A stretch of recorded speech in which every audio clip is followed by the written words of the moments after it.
Hey everyone, so I thought I'd do a bit of an update video. I can't actually do another video properly on the channel because all my stuff's packed because I'm moving. So long, old house. Instead, I would just give you a quick update. Thank you to everyone who's watched the Beats on a Budget video so far. It's gone really, really well. Especially the lyric one, I didn't expect it to go as well as it did, so everyone who's left a nice comment, thank you very much. I thought a lot of this was just common knowledge, so the fact that people have been saying good nice things about it has gone really well.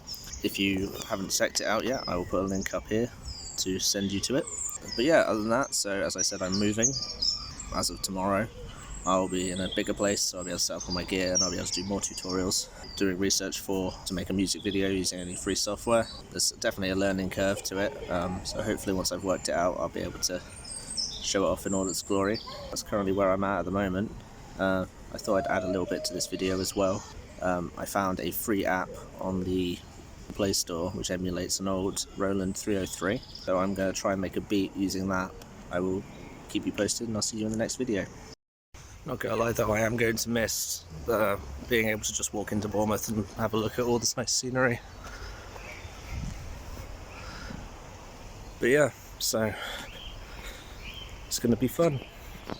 So if you just go to the Play Store here, see I've already got it loaded up. What you need to do is just type in 303 emulator, and then you want to click on this one here, synthesizer TB303 baseline, and then you just click open, and the interface would look like this. It's pretty straightforward because it's a sequencer, so when you press start, whatever notes you choose will be playing in the top there. So let's say I wanted to make a bunch of patterns of C's.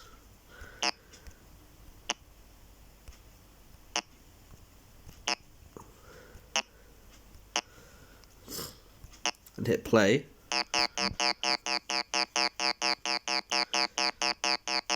There you go, so you just got a bunch of C's. However, that doesn't sound too interesting. So to change it up a bit, you have 4 extra controls on the right of your screen, and each one of those does something different.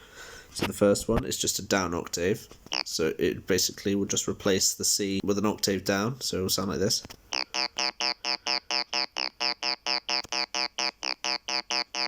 Then the next one is an up, so it just does the same thing but plays it an octave higher.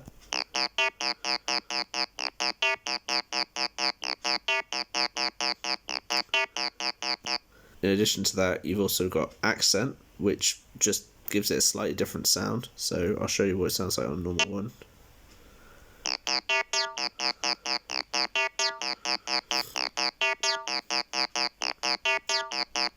And then the last one is a slide, so I'll just apply that and we'll give that one a go.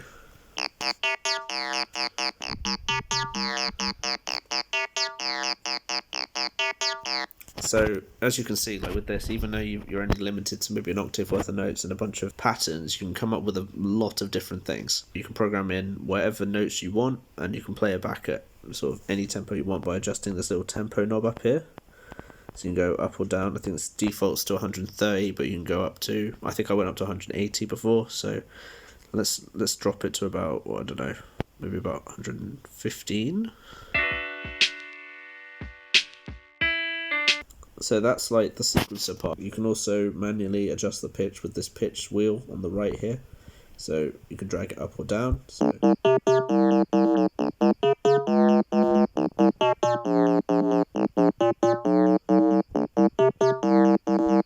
that's like the sequencer part of the setup done. More interesting part is the synth. So these let you adjust in real time the default sounds, and so you can make it sound more unique or more how you want it to sound. Just to run you through, so tuning, you don't really want to touch that too much because that's going to detune your synth and that could make it sound awkward, especially if you want to put it with other things. Volume, pretty self-explanatory. Resonance kind of adjusts sweeps and EQ across the sound, so when you play it,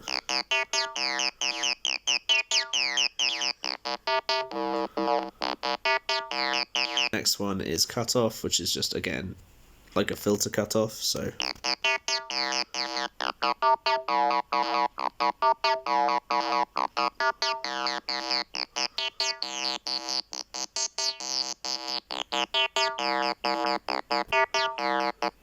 then you've got envelope mode, which does this.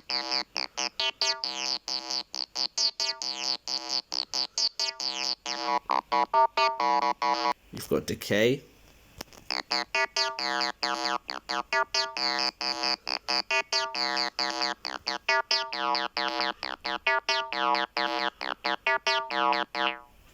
And then you've got accent. In the previous sequence where you've set accents, it will make them more accentuated when you drag this dial all the way to the right.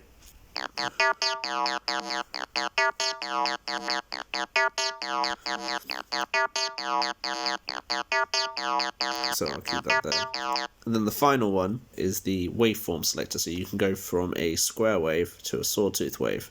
The sawtooth is more abrasive and quite harsh sounding, while the square wave is or the pulse wave, sorry, is more glassy. So this is the sort of sounds you get out of both. So this is... Now if I change it...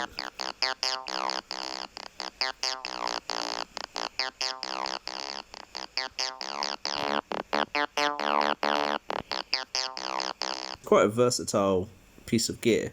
You know, you can, if you just wanted like a sequence bass line, you could do it. If you wanted to make some rises or some sort of weird effects, you could quite easily do it on here. So with this, if you want to then put it into a DAW and have something to play with, the easiest way I found to do it, because it has no export out sequence or whatever you want to record, is just to take an aux cable like this and just run it straight into your interface.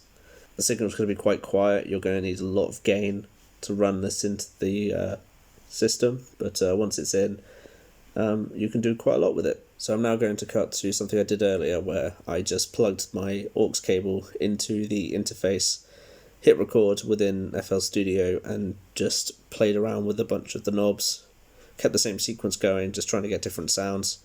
But yeah, so I'll show you what I did.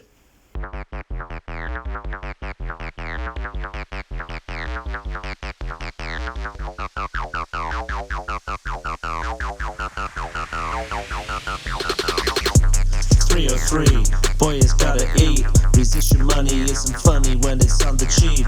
You can make it on a shoestring. Time to set the blueprint. DIY until I die or till I feel some movement. Yeah, you reap what you sow. The latent energy is just raring to go.